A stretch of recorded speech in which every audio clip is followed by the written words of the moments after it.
One of the greatest obstacles to crafting health and wellness is identifying and controlling inflammation. It's at the core of all complex and chronic diseases, and is the driving mechanism that underlies the most common symptoms that people like you struggle to overcome. Join us as we explore cutting-edge science and research to give you the information and tools you need to create the quality of life you want and deserve. And now, here is the host of Inflammation Nation, Dr. Stephen Noseworthy. Let's launch into it. And like I said, we're already recording. And what I want to do is just give some context to the people that are listening. Like, why am I talking to this guy? And so most of the people that listen to the podcast, I think they know that my wife and I, Kathy, we travel a lot in our RV. We spend half the year here in the States bouncing around, seeing our kids and our grandkids. And we spend half the year-ish, somewhere around there, back in Canada with my family. And when we're here in Texas, which we've been here since November, there's a gym that I work out at that I have grown to love over the last couple of years. And I met Adam. It was one of those situations where, and you know what this is like in gym culture, right? Like if you're a guy who's relatively fit, you kind of know what you're doing. You know, your radar is always going on to spot other people, guys or girls, that kind of know what they're doing, right? And it's not just about their physique, because clearly you can see someone who's a beginner, someone who's maybe in the gym because their main goal is weight loss. And you can see the people who have some degree of fitness and muscularity or whatever the case might be. And you kind of hone in on them and you tend to watch what they do. Right. And, you know, for those of you guys, people listening, that's what happened with me seeing Adam, because I don't think you were there last year when I was here training. Did you join? Okay, so you joined sometime when we were gone away. And so, you know, and I hope you take this as a non-creepy thing and as more of a compliment. But I zeroed in on Adam and I kept saying to myself, now this guy, and I keep saying in my head, I say kid because you're half my age. But I say, this kid knows what he's doing.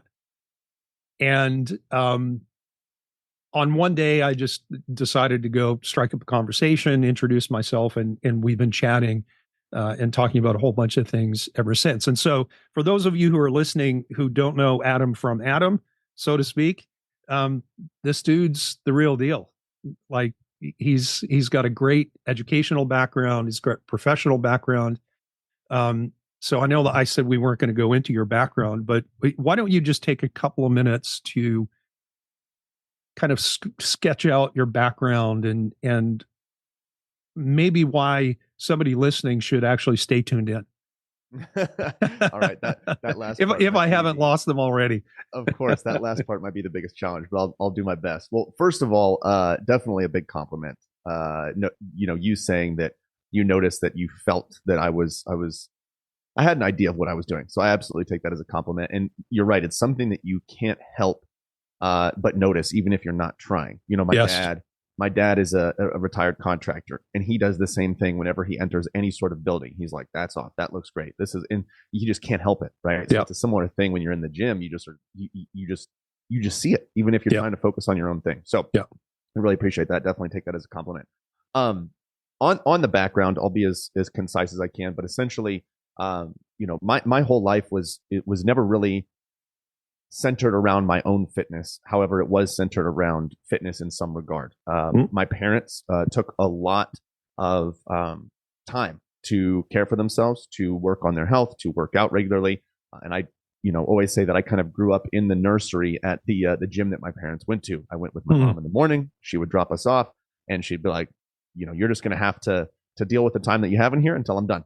And then my dad always went in the evening, and it was a very regular thing for my parents to go to the gym, just as regular as it was for them to brush their teeth, frankly. And so I never was too into it myself growing up, though I was exposed to it often. I was more into playing sports, specifically playing baseball.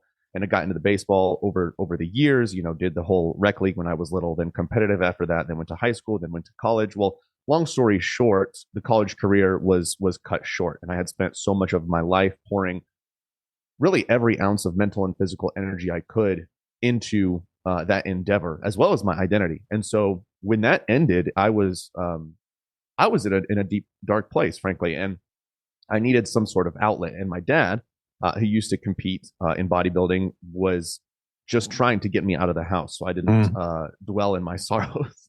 And so he took me to the gym and was like, "Hey, let's work out together." And as I did that more consistently, since I was pretty green, even though I did some resistance training in college for baseball, I noticed some changes over time. And really, I from there just fell in love with it. It was one of the few things outside of baseball where I noticed a direct effect. If I put in this work, this is going to be the result. And it felt really good to see and feel that tangible effect. And so I kind of started pursuing it more. And at that time, it was definitely more of a distraction to keep me from the identity crisis that I was in. Who am I? What do I do? And I also just really never felt a calling or a connection to any sort of job.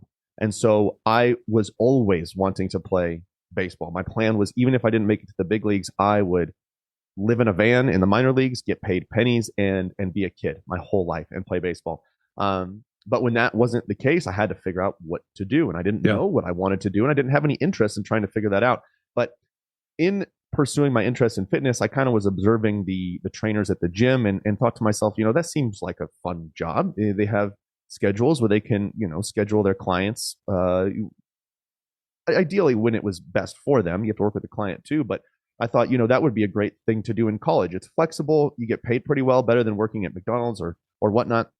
And so I decided to pursue that at 19 and got certified. And long story short, I've been training ever since. A lot has changed and evolved over the years, but that's essentially how I got started. And so I trained in person with those clients for about 3 years there, and then a combination, a hybrid training of in person and online for another few years. And then for the last 3-4 years or so, I've been strictly online.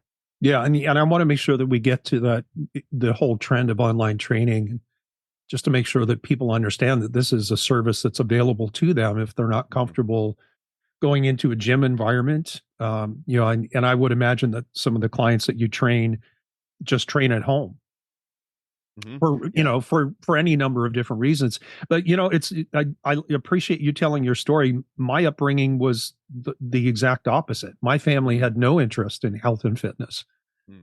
And so go ahead. So I was going to say, I noticed that there seem to be two very extremes when I meet people who are interested in pursuing their fitness. Either one, they're terrified of what they see in their parents, in their family, in their medical history, or it's the exact opposite, where everybody is super healthy and they've realized the benefits of that their whole life and they can't imagine doing something different. So it just seems that you and I were just kind of on opposite ends of the spectrum there. Yeah, and although the sports connection was still there, because I ended up and I shared with you when we were chatting in the gym a couple of weeks ago that I played volleyball, competitive volleyball at the collegiate and then the national level, and I ended up with a rotator cuff problem that took me out of sports, and so I ended up. It actually wasn't until my last year in university that my friends and I started lifting weights, because back then, and we're talking like the 80s. Lifting weights was not, it just wasn't as commonplace as it is today. It was basically just the, muscle heads, or we, in the university that I went to, we had a very small gym in the basement where the weights were. And it was probably maybe a third, if not a quarter of the size of the gym where you and I work out at Victory Fit. And it was divided into two halves, and it was divided by kind of a mesh wire fence. And one side was a couple of cable machines, lat pull downs and this kind of stuff, a machine bench press. There was a pull-up bar, a couple of light dumbbells. And on the other side of we called it the cage. On the other side of the cage was the free weights. And that's where the big boys worked out. And that was the weightlifting club. And you had to apply to get into the weightlifting club. You couldn't just walk in and start doing free weights. And the interesting thing was that the two guys who were the head of the weightlifting club, I remember this so distinctly. One guy was missing two fingers on it. I think it was his left hand. And he was an ex-con, and it was really well known. And I'm telling you, he looked like a rough character. And so you can imagine what it was like for my friends and I to approach these guys to say, hey, we want to come over and start lifting weights in the weightlifting club. And we had to sit down and talk to them about, why we wanted to do that. And it was just kind of like almost like an initiation ritual. Huh, that is so fascinating. It is fascinating. And so, and it's funny because I haven't thought about that story in literally decades, to be honest. Like even the detail of the guy with, missing the fingers on one hand. Yeah. But, like I said, I grew up in an environment where health and wellness just wasn't a thing. And, even throughout the last 30, 40 years, every once in a while, I'd be so excited because my mom or dad would say, hey, we joined a gym and we go to the Y and we walk and we do some resistance training. I was so happy, but that only lasted for about a summer, and so it just wasn't there. But, so somewhere along the way, it was a transition from sport. And when I couldn't really play sports anymore, like you, it was like, what else am I going to do? Because I'm so used to being physical and active now. And maybe we should probably stop talking about ourselves and just talk about the experience of other people, because you and I both work with, and obviously in different domains and for different reasons, we do work with a lot of people who either haven't exercised for a very long time or who simply don't have that habit. And they might have a whole bunch of misconceptions. They have preconceived notions about what it takes, what the results are going to be, what the culture in a gym is like, and every gym is different, right? And so I'm kind of interested to get your take on how you, as a fitness professional, talk to somebody, and let's just assume for the moment that they don't have any, say, metabolic reasons why they shouldn't just go into the gym and start working out. It's really more of they're coming from the perspective of, I've never done this before, and it's a little bit intimidating. How do you, as a fitness professional, coach them through that and get them introduced in a way that's really not scary to them and just kind of doesn't backfire to the point where they go running and say, well, I'm never doing that again. Totally. Yeah. So there can be different layers to interacting with somebody like this. The first thing I would say is this is something that I would come across much more often when I was training in person. Now training online, I definitely work with more people who have some experience resistance training, it's usually a fair amount, but they're just not seeing the results that they feel that they should be. But when I was training in person, that was definitely not the case. So if anybody listening is in that position where maybe you don't have that habit built, maybe it's foreign, it's scary, all of the above, I highly recommend going to someone that you know, like, and trust, either at the gym that you have a membership to or some other gym that you haven't gone to yet and you're going to join. Right. So that's a very important thing that I want to mention. If you don't have that experience, having that in-person attention can bring a lot of value. Now, in terms of what you mentioned about kind of easing into that, usually what I like to do is first and foremost get a really good understanding of what's important to the individual. What are their motivations as to why they are in this gym talking to me? Did they have a scare with a family member? Did they have a scare themselves? Did they see themselves in the mirror and just for one reason or another that morning they just hated what they saw? Did they go on a hike with a friend and were they lagging behind? And so I'm always trying to figure out what exactly is motivating them to come to the gym so I can speak to that as I'm introducing them to different things. What I always want to do is try to attach some sort of action or behavior to the benefit that they are trying to achieve. Yeah. Here's the thing.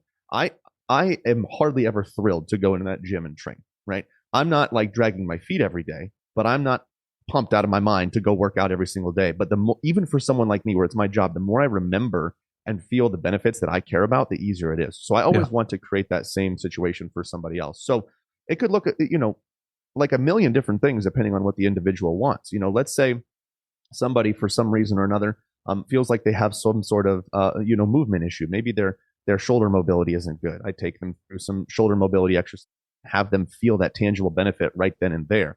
Will that fix all their problems forever? No, of course not. But at least in that moment, they can attach a benefit to the exercise involved. Another thing I like to have them do is just slowly expose them to the resilience of their body and how strong they actually are. And this might look pause there for a second. That's such an interesting thought. right? Because I mean, I would guess, I would venture to guess that you probably work with people who are very in tune with their bodies, with their capacities, and others that are just so disconnected from. And I'm not talking necessarily about being able to reproduce movement. Like, here's what a squat looks like. Can you do it? Okay, you can Right. do that. But just kind of disconnected from this realm of what can my body do? And how do I know what my limits are? How do I, and maybe a related question is, how can I tell the difference between the discomfort of adaptation and the discomfort of, okay, something's wrong, I need to stop? Yes. I'm sorry to interrupt, but the way you said No. that just really kind of struck me. So let's kind of drive some detail on that particular point. Yeah. So one of my favorite things is exactly what you just talked about there, is kind of helping people understand the difference between maybe a physical pain or the discomfort of their muscles simply working, or facing some sort of adversity and grinding out the last couple of reps. And it really all starts, in my opinion, with the mindset and the understanding of what our bodies can do.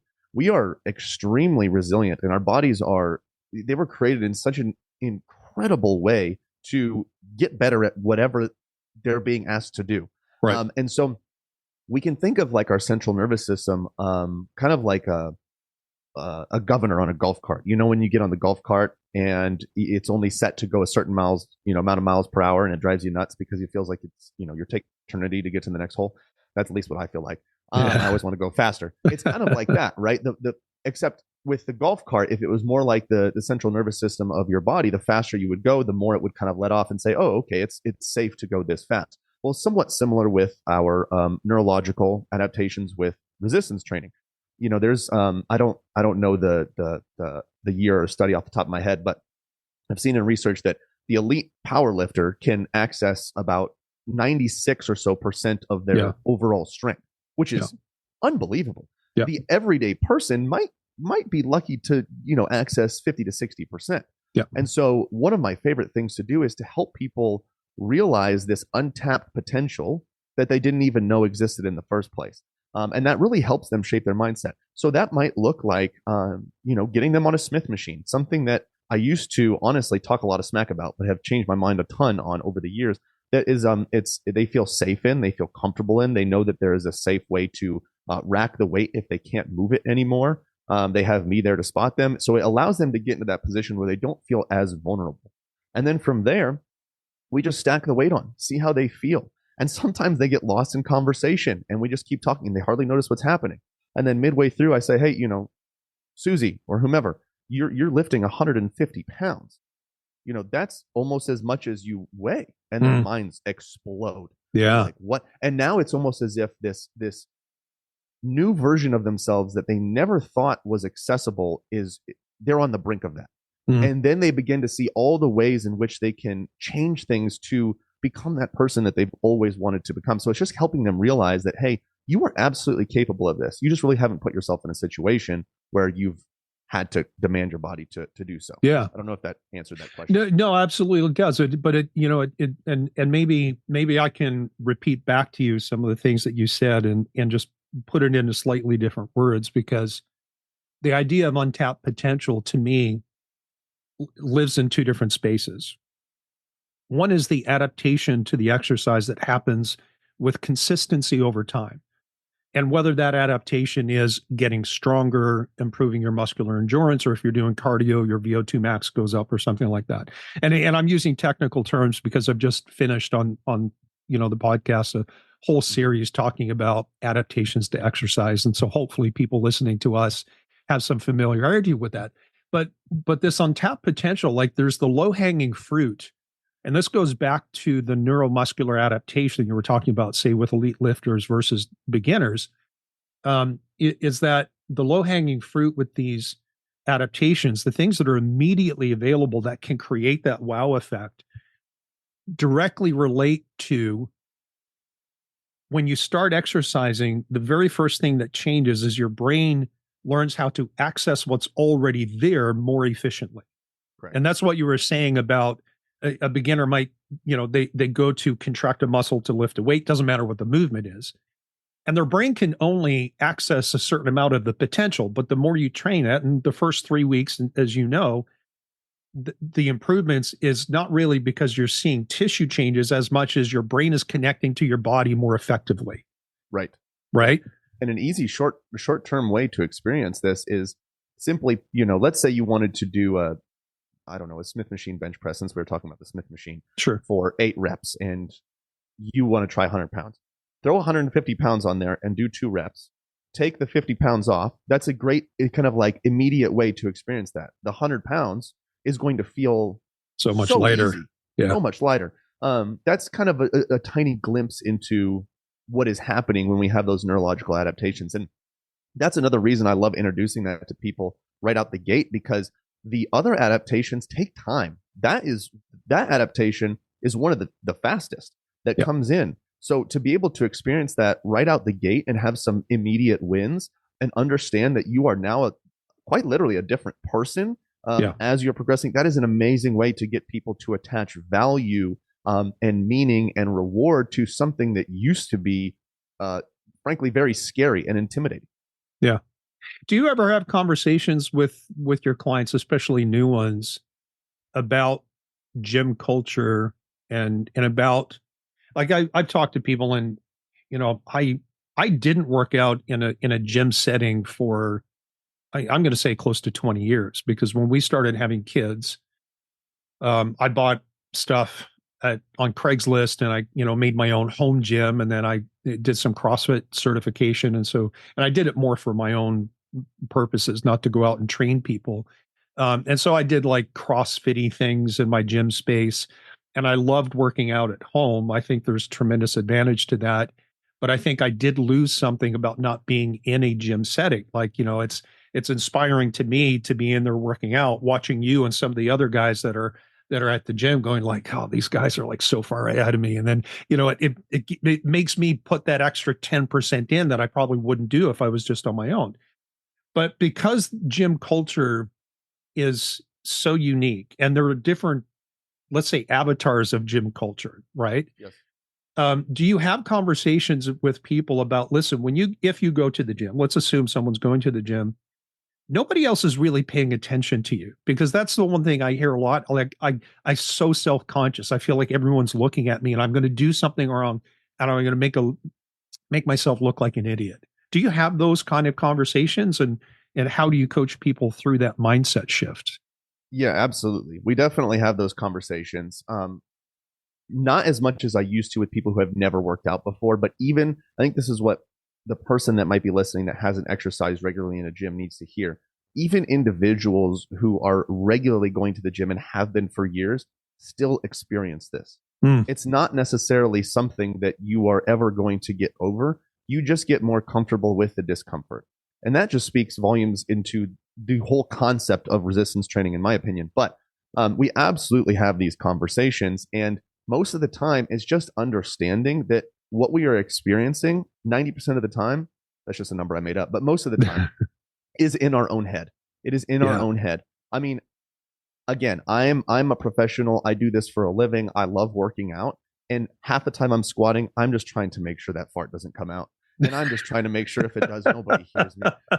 And just the other day in the gym, when I was doing my box jumps, I ate it and I fell and I hit my shin. It happens all the time. Oh, I hate that. It happens. It happens. But over time, you just learn to laugh it off and move on and understand that everybody else in the gym is going through the exact same thing that you are. They're thinking about their own stuff.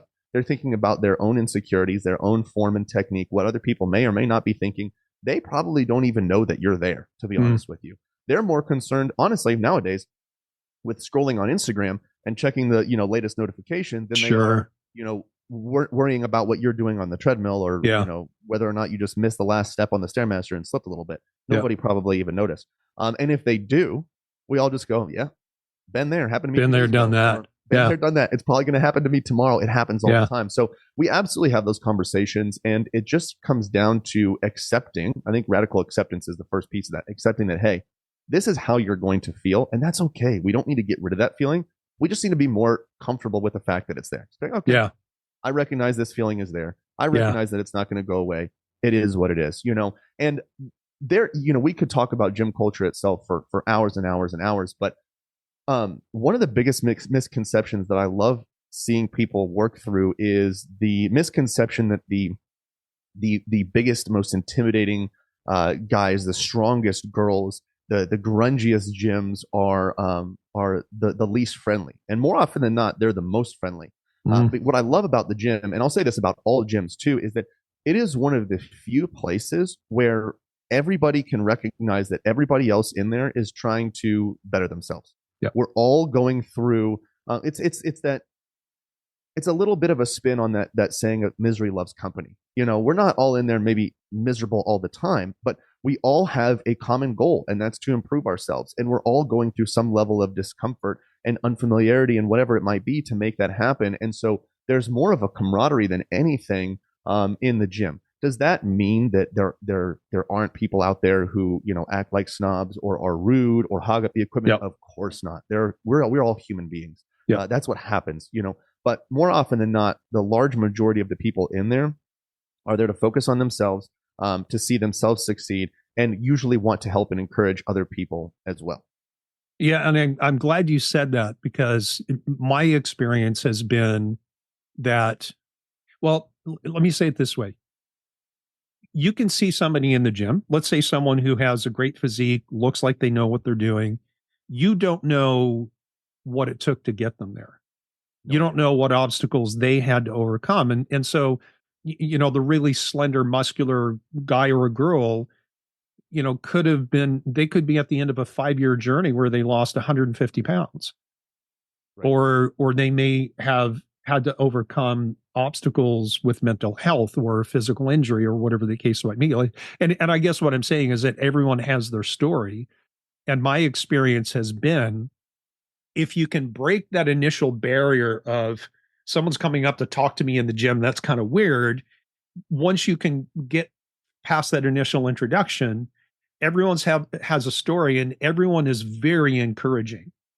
Yep. There are just some people who will take it upon themselves to go encourage someone proactively, right? And I'll give you an example. Last year, we were visiting one of my sons in Florida, and we were there for a couple months. We were working out at one of the local gyms, and it was in an area where the demographics, like, it's mostly older people. So my wife and I were, in our 50s. Some of the younger people that were there, and there was this one lady who we saw her working with one of the personal trainers, and I was walking by him at one moment, and she was doing shoulder presses with like 5-pound dumbbells, and she was struggling. And he was, to his credit, he was like, listen, if you just stick with it, if you just keep coming back and keep doing these simple things, I promise you things will get better.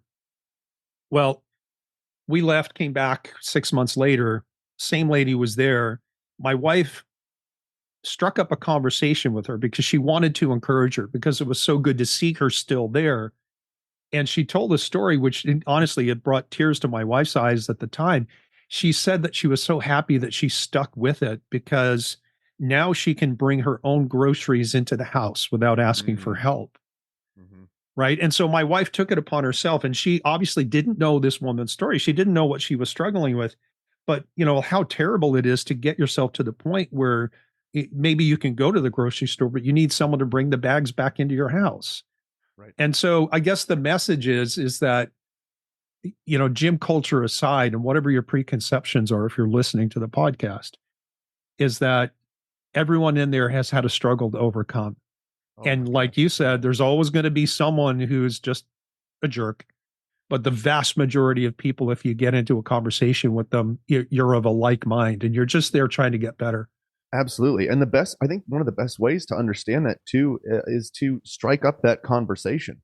Yeah. Most people are feeling the same way you are, and they don't really know how encouraging the gym can be unless they experience that. And sometimes you need to be that change and just go up and say, it feels so good too. Just say, hey, I noticed you've been working really hard. You look like you're getting a lot better at that. Just wanted to say good work. Next thing you know, you get into conversation. Yep. You realize they've been working at it for so long. They're lifting you up, and it spreads like wildfire. It does. And one thing I wanted to add before we move on, if we do, is going back to the original question about slowly easing somebody in to the gym. A client, a story just came to mind. I was working with this this lady a long time ago, and she had experience working out, but she was working out from home, and she had some major fear of the gym. And we were kind of at this crossroads where, she only had a couple of light dumbbells, and you're able to do a decent amount with that. But there is going to be a point where having more resistance and more load is going to get you better results, especially when it comes to building muscle and building strength. And so we had to have this conversation where it's like, all right, hey, we're kind of at a fork in the road here. Either we continue with the way things are and just continue with the light dumbbells and make the best modifications that we can, or we explore going to the gym, or we could also stay at home, but we gotta up the equipment, right? Yeah. And that can be super costly, So she was like, well, I really want these results. I'm just not sure what to do. I'm so afraid of the gym. So it's like, so I was like, okay, here's what we're gonna do. How about we stay with what you have, but this week I'm gonna schedule workouts in, and I just want you to drive to the gym. So for the first couple of weeks, she literally just drove, got into the parking lot, left. Wow. That was it. And I said, hey, when you feel comfortable, I just want you to go into the doors. And so over time, she went, parked, left, started to go into the doors. And then over time it was, hey, I just want you to do your first exercise. And then once she did like her first exercise, within a couple of days, she was like, I feel so much better. I was so in my head. And next thing you know, she felt so confident. She was leg pressing like 500 pounds or something like that. Yep. And this is someone who months ago never thought she was even capable of doing something remotely close to that. Yeah. And so sometimes that light exposure and the grace and the freedom to be able to tell yourself, hey, I'm just going to go to the gym. And if I don't feel like going in, I'm going to turn around and do my workout at home. Doesn't mean that if you have goals, you're just never working out, but you're slowly exposing yourself to that and making yourself more comfortable with the environment and with the space. And so I hope that's an encouragement to somebody listening who maybe is super afraid of the gym. Just drive to the gym and park there and sit there and say, do I want to go? Maybe, I got to go to the bathroom. Maybe walk indoors and go to the bathroom. Honestly, can I use your bathroom? And what I love about this from a psychological standpoint is that, they're taking one step, but there's a very clear next step. Absolutely. Right. And the more you do that first step, eventually the easier and the less scary that second step becomes. And you just kind of build incrementally. And I think we can take that same concept, because you and I, we met to talk about what we wanted to talk about today. And one of the things came up, and I actually want to have this conversation a little bit later in this session, but I'll just say this and then we can move on, because I have some other questions I want to ask you. Is that, sometimes I work with a lot of people who are just really unhealthy, right? And so they have very low exercise tolerance. They can't do much. Mm-hmm. Maybe they can walk her. In fact, I had a conversation with a lady in Canada just the other day, and she's like, a 10-minute leisurely walk with my kids is about as much as I can handle. And I'm like, okay, well, guess what your exercise program is, right? If that's your limit, we have to do that and keep pushing the limit. And so sometimes I will tell people, again, doesn't matter the exercise or the muscle group or the movement, I want you to do exercise X with a weight that you think is ridiculously low. Do it for 5 reps, pause for a minute, do it again, and then you're done. Right. And then so you kind of bite off these little tiny chewable, digestible pieces, and then you start to build that confidence, and then they start to realize, okay, well, I can do something, and something is certainly better than nothing. It might not be optimal, and it might not look like what ultimately is going to bring all these different changes and adaptations that you're looking for to meet whatever goals that you have, but we have to get your brain started. And really, exactly. When you think about exercising and someone starting from ground zero, so to speak, it starts up here. Like it starts in the mindset, it starts in the attitude. So let's use that to pivot and transition into goal setting. And because there's no single type of person that you or I work with, we might have to, maybe pick a couple of different avatars to kind of walk through this process. How do you, as an expert online fitness trainer, how do you go about setting goals? And do you, and I know the answer, but I want to ask it this way. Do you impose your goals like this is what you must do? Or do you have kind of like a process where you discover what's important to them, and then maybe at some point later you bring in things that are important that they might not be keyed into yet? Yep, absolutely. It's definitely more of the latter, where I am kind of sitting back and I'm listening. I'm saying, okay, I'm listening to what is important for this individual. What do they truly care about? What do they want to be able to do? What do they want to see? So it can be entirely different. Some people can say, I couldn't care less what I look like. I just want to be able to go on that walk with my kids. Some people are in a different situation, where maybe they're at, 18% body fat and they just cannot figure out why they can't get to 15 and they're stuck. Doesn't matter what it is. We have to say, okay, what are we doing all of this for? So what I like to do before we even figure out what the goal is really figure out the starting point. Where are we starting from? What are we currently capable of doing now? What are we not capable of doing now? And then I jump to the end, and that's where we talk about the goal. So we look at our horizon goal is sometimes what I like to call it, or usually I'll call this so-and-so 2.0. So this would be, Steve 2.0, right? The new and improved version of yourself. Tell me all the things that are important to you with that. What do you look like? What do you feel like? What are you able to do? How is your life different? How are your relationships different?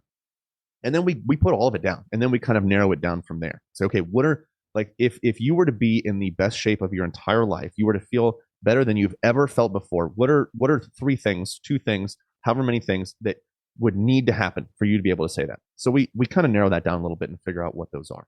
Then from there, what I'll do with people is reverse engineer the entire process. And what I mean by that is I just try to break it down as much as I possibly can until it is turned into daily or weekly actions and behaviors that are easily measurable. Okay. So for example, let's say somebody wants to, go from 35% body fat to 25% body fat. Okay. I can talk about the calorie intake and the way you need to push yourself in your workouts, all the muscle that we need to build, the ratio of muscle to fat, all that stuff. But that is meaningless, right? The individual, and even for me, when I'm pursuing these goals, I need to know, what am I trying to execute on a daily basis, right? Maybe it's X amount of steps for my activity. Maybe it's one intention or goal with my workout that's scheduled. And then maybe it's I need to eat a certain amount of grams of protein without going over these calories, right? And we continue breaking it down until it's extremely clear.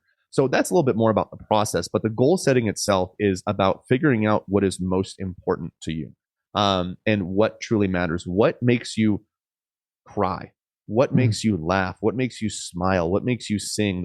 Asking those questions is a very good way to kind of dig deep and figure out what truly resonates with you. Because all too often, at least in my opinion, we create goals for the sake of creating goals, and we don't actually follow through on them because they didn't really matter that much to us. And all we are trying to do is make ourselves feel worthy and productive by just checking something off of a list, which in and of itself isn't terrible. But hey, if you're going to spend all this time changing your lifestyle, why not have it be something that changes everything for you? And so we really have to answer those deep questions. And this causes a lot of people to feel like in these conversations with me that they're in a therapy session. A lot of responses that I'll get are like, oh, wow, I've never thought about these deep questions before. I've never thought about it that way. I've never, sometimes there are tears. I'm never trying to make the person cry, but I'm asking very probing questions to dig deep and really figure out, hey, yeah, that's great that you want to lose 10 pounds, but why? Why does that matter? Tell me why that's important to you. And so we have to identify with those deep things that stir something up within us to be able to set realistic goals that actually matter, and therefore we have an easier time executing them as well. I know that was a little bit more broad and general, but that's no, I think that was spot on. There's I'll see if I can find it, put a link in the episode description, but there's it could be a Hallmark commercial. I don't remember exactly, but I usually repost it every Christmas time, as it's a Christmas thing. And basically it's a commercial that shows this elderly man. He kind of gets dressed up in his, not his snowsuit, but, heavy jacket. He walks outside, he goes into his garage or barn, and he starts picking up a kettlebell. And it's very, have you seen this? Oh yeah, I love it so much. I cry every time I see it. Every time. And it's like, for those of you listening, so he picks up this kettlebell and it's just a struggle, and you see him doing it over and over again, and then it's easier, and then it's easier, and then he's doing kettlebell swings. And the ultimate payoff, the reason why he's doing that is he ends up going to a family Christmas party, and his granddaughter runs to him and he picks her up It's making me tear up. Yeah, of course. How could it not? Yeah. And so, I love the fact that you take the time to connect with people on this and to help them connect with it, because some people don't know, like it's important to get healthy. Well, why? Right. Right. So to share with you how I think about this, because I have to go through, like, not even though I do coach people on exercise, fitness, and diet and all this kind of stuff. The people that I work with are, I think, probably markedly different than the people that you work with. And we have two different domains that we live in, and they kind of bleed over a little bit, but we have some very distinct things that we do that the other doesn't. And so I every new client that I take on in my personal, like my one-on-one coaching programs, we go through this, like, why do you want me to help you? And some people, they don't know. They just, like, I'm tired. I'm just exhausted all the time. And I'll tell you a story about someone I worked with probably about 10, 15 years ago. She was probably 34 years old. She was married. She had, I think at the time, like an 8 or a 10-year-old daughter. And she was a teacher, and she was so exhausted and she hurt all the time. And we sit down, we go through this process of, doing their medical history and talking about what their symptoms are and how those systems behave and what makes them worse and what makes them better. And she basically described chronic fatigue and constant pain, which, a lot of people would say, well, that's just like fibromyalgia or something like that. Right. And so I kept pushing on, okay, so I know you don't want to be tired anymore, but why is that important? You don't want to hurt anymore. Why is that important? And ultimately, we got to the point where she broke down in tears because she's like, I don't feel like I'm fulfilling my purpose as a mother, as a wife, and as a worker, as an employee. I'm not giving my students the best that I can give them. I lie in bed on the weekends. My daughter's pulling on me going, Mommy, will you come play with me? And I'm just too tired. And that was her why. Right. And so what I find interesting about this conversation is that even though you and I do different things, we do similar things in some areas, but different things, the process is the same. The principles are the same. And so for anyone out there listening who was thinking, yeah, I should probably exercise, like, maybe the first thing you need to settle down before you go pick up a weight or get on a treadmill is figure out why this is important to you. Because if you can keep that carrot in front of you all the time, it will take you beyond those moments, like you said earlier. Like, I don't always feel like going to the gym. Yep. But I have a reason why I'm doing it. Right. Right. Right. Exactly. Yeah. It was, so, and at times it can, I think of my situation where I was, that carrot for me was a distraction, right? At that time, it was a distraction. It was finding new identity and being the big and strong guy, which, as a believer, putting my identity in something worldly, was unhealthy and not ideal. But it was still the carrot. The better situation is to have, something that is good and worthy, and fulfilling as that carrot, especially right away. Because I think what happens is sometimes we expect ourselves to not have that carrot and then just go regularly and all of a sudden build a habit. There is no habit that exists. Yeah. We need that carrot. We need that carrot right out the gate to get us there when we just don't want to and when it wouldn't be weird for us not to. And then eventually you might not need that carrot as much, or you might need that carrot on certain days, but eventually you'll get to a point where you're just like, gosh, I didn't work out today and I just feel off. It feels weird. It's kind of like going to bed without brushing your teeth. That's the ideal, right? But at first, you're nowhere close to even exercising regularly. So you have to kind of have that you have to peel that onion and get to that deep why to be able to have that thing that motivates you and moves you to do something that has been extremely intimidating and daunting and scary up to this point. Yeah. You use the word motivate. You know who Jocko Willink is? Absolutely. Yeah. So I think he's the one who said this. So I'll attribute to him anyways, and he could have gotten it from somewhere else. But, discipline trumps motivation. Yes. And Dr. Mike Israetel, who's a PhD researcher, ex powerlifter, bodybuilder, runs an organization or a company called Renaissance Periodization. Yep. Has a pretty decent video that talks about the differences between motivation and discipline and how motivation comes and goes, and really ultimately what people need in the long run is obviously motivation has its purpose. What they need is the discipline. Absolutely. Right. And my wife right now is doing a program called 75 Hard. Do you know about this? Oh, yeah, of course. Yeah, this is actually her second time doing it. She did it a couple of years ago, and hats off to her because to be honest, I don't know I could do it because it's a mental toughness challenge. Like a lot of people think, well, this is a weight loss challenge. This is an exercise challenge. No, I mean, there's, quite often people lose weight in exercise is part of it, but he doesn't dictate what your exercise is, but it's all about mental toughness. And it's all about discipline. And when I look at the things that she has to do every day to still be in the challenge, so to speak, to me, some of them seem silly, Mm-hmm. Absolutely. but it doesn't matter what the thing is. It matters that you do the thing, even when you don't feel like doing the thing. Correct. It's a regular practice of adulting yourself, of being the adult that isn't there anymore because you're no longer a child. The regular practice of saying, I don't feel like this, yet I'm going to do it anyway. Yes. And every single, like you alluded to, you said it's not an inherent weight loss program. It's not an inherent nutritional program that's designed to get you to a certain goal. It is a program, a structure that provides a way for you to create that discipline, that resilience. And every single thing that we do starts with that, because every single thing that we do isn't something that we did before and requires some level of overcoming in order to make it more of a habit, whether it's something as small as making your bed in the morning or something as large as getting six workouts in a week that are 75 minutes to 90 minutes long.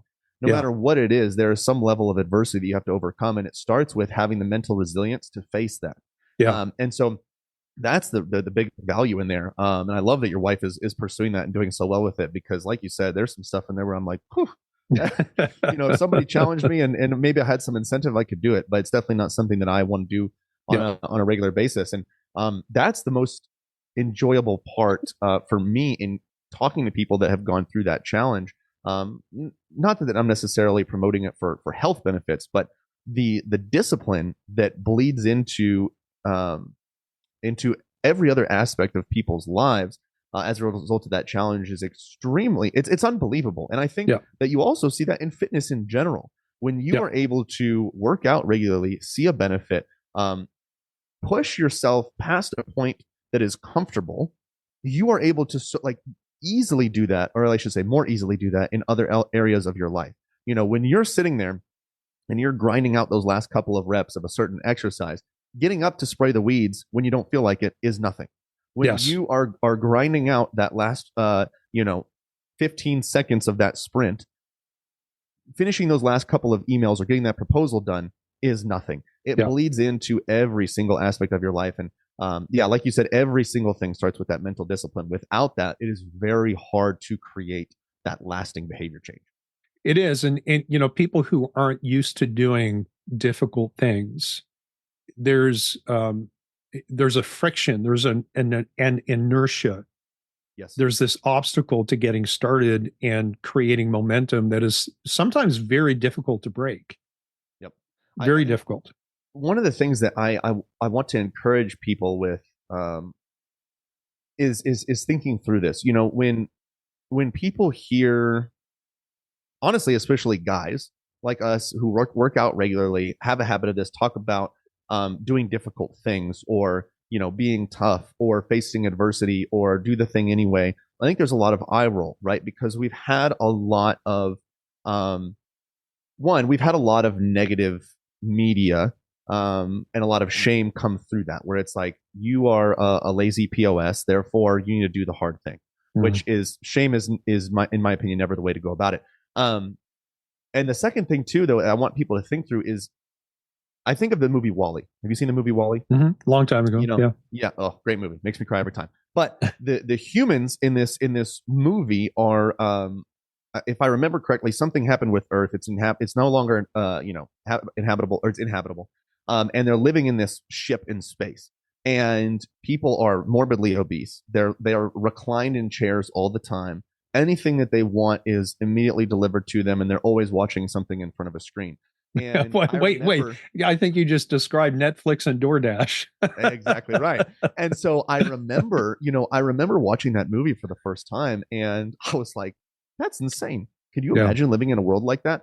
And as time has passed, I've come to realize that we have been living in that world for a very long time now. The only difference is we're not constantly reclined in that chair. We might get up to go to the bathroom. We might do this, that, but we are almost always in a chair. Let's just think about the day, right? We get up from sleeping where we're laying down. We might, brush our teeth, get ready for the day, pack our lunch, whatever it is, eat breakfast, get the kids ready, whatnot. Then we go sit in a car and we commute to work where we go sit in the desk. And then we leave the desk where we go back into the car. And if we don't go to the gym, we go back home where we eat dinner and we're sitting. And then we put the kids down and then we go to the couch where we are sitting.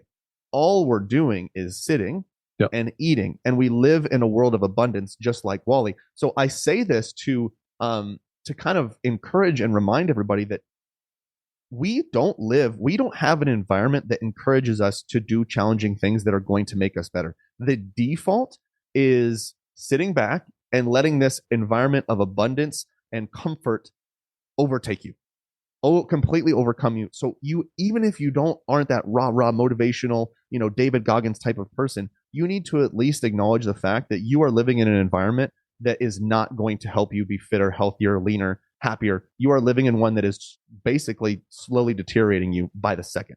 And so you need to have some sort of open mind to face adversity and create that adversity in your lives. I mean, heck, I'm going on a whole thing now, but look at Spartan races. Look at Tough Mudders.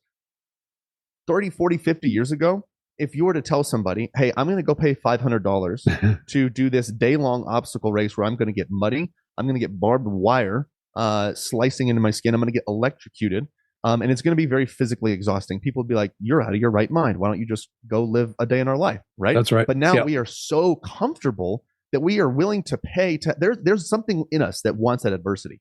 And so we have to embrace the fact that we are in a world that just doesn't encourage that. And so we have to fabricate that ourselves in one way or another if we truly want to be better. Yeah. And I would say that if I could go back in time and talk to my grandparents, my great-grandparents, and explain to them that in the future, in the time that we live in, people have to we have to go to this thing called the gym to exercise to stay strong and lean. And they were like, that doesn't make any sense because we are strong and lean and we don't have to do those things. Thanks for listening to Inflammation Nation. If you enjoyed this episode, make sure you subscribe to our podcast. Be the first to know when a new episode drops so you can stay on top of your game. It also helps others like you find the answers they need. You can use the links in the episode description to check out Dr. Noseworthy's self-learning programs for thyroid, detox, and gut health. Or you can submit a question for the podcast and even reach out to Dr. Noseworthy directly.